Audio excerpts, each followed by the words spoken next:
नमस्कार, हिंद लाइव में आपका स्वागत है। पटना के ज्ञान भवन में भोजपुरी रियलिटी शो भोजपुरी बवाल के ग्रैंड फिनाले का आयोजन किया गया। यहाँ शो की शूटिंग चल रही थी। इस दौरान भोजपुरी के कई सितारे पहुंचे। इस शो का हिस्सा लालू यादव के बड़े बेटे तेज प्रताप यादव भी है। शूटिंग खत्म होने के बाद जब तेज प्रताप बाहर निकले तो उन्होंने पत्रकारों से बातचीत की। इस दौरान उन्होंने बीजेपी, एमएलसी और भोजपुरी कलाकार पवन सिंह पर निशाना साधा। तेज प्रताप यादव ने कहा, मैं कृष्ण भगवान का भक्त हूँ, वृंदावन आता जाता रहता हूँ, तुलसी की माला धारण किया हूँ, शराब वगैरह से दूर रहता हूं। उन्होंने कहा कि कलाकारों को शराब से दूर रहना चाहिए। तेज प्रताप ने पवन सिंह पर निशाना साधते हुए कहा, लेकिन कुछ कलाकार हैं जो शराब पीते हैं। अंदर में शराब पीकर एक कलाकार ठुमका लगा रहा है। उन्होंने आगे कहा, एमएलसी हो गए हैं, शराब पी रहे हैं, केस होगा तो धरा रह जाएंगे। तेज प्रताप यादव ने पवन सिंह पर हमला बोलते हुए कहा है कि लफुआ लोगों के बारे में हम कुछ नहीं बोलते, पवन सिंह बड़ा लफुआ है। इस दौरान तेज प्रताप यादव ने अपने पूर्व पीएम मोतीलाल पर भी निशाना साधा। उन्होंने कहा कि वो उनके घर से सामान लेकर भाग गया था।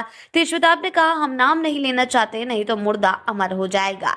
जब उनसे पूछा गया कि मोतीलाल भी इस शो में है तो तेज प्रताप ने कहा, शुरू में थोड़ा सा है, अब नहीं है, लास्ट में उसको पुलिस खोज रही है। भोजपुरी सिनेमा में पवन सिंह, दिनेश लाल यादव, निरहुआ, आम्रपाली दुबे और काजल राघवानी जैसे नाम किसी पहचान के मोहताज नहीं है। इन कलाकारों ने फिल्मों और गानों के जरिए करोड़ों दर्शकों के बीच अपनी पहचान बनाई है।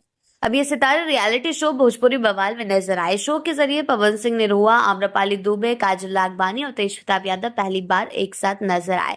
ऐसे में जब इन चारों का एक साथ नजर आना कई सियासी अटकलों को जन्म दे गया। अब बाहर निकलते ही भोजपुरी बवाल की शूटिंग खत्म हो चुकी है। बाहर निकलते ही तेज प्रताप का जो आक्रामक अंदाज देखने को मिला है वो भी कई ज्यादा सुर्खियों में बना हुआ है, क्योंकि जिस तरीके से उन्होंने पवन सिंह को घेरा है, उनको कहा है कि वो लफुआ है और सीधा सीधा उनके ऊपर इल्जाम लगाया शराब पीने का। ऐसे में शराबबंदी के मुद्दे के बाद शराब पीना बड़ा जुर्म है, उनको जेल हो सकती है। इस तरह की बातें तेज प्रताप यादव द्वारा की गई है। हालांकि इन बातों पर कितनी सच्चाई है कितनी नहीं है ये देखना दिलचस्प रहेगा, लेकिन जिस तरह अब तेज प्रताप यादव की बाहर आते ही एक्टिवनेस बढ़ चुकी है, देखना ये होगा कि अब वो किस तरह से सुर्खियों में बने रहते हैं। क्या कुछ बयानबाजियां उनकी सुर्खियों में उनको बनाए रखती है, क्योंकि जिस हिसाब से हमेशा से तेज प्रताप यादव का हमेशा इतिहास रहा है, उनका सुर्खियों में बने रहना, चाहे अनुष्का यादव प्रकरण मामले को लेकर हो, मोतीलाल को लेकर हो। मोतीलाल की चोरी करने के बाद उन्होंने पूरा रीसीन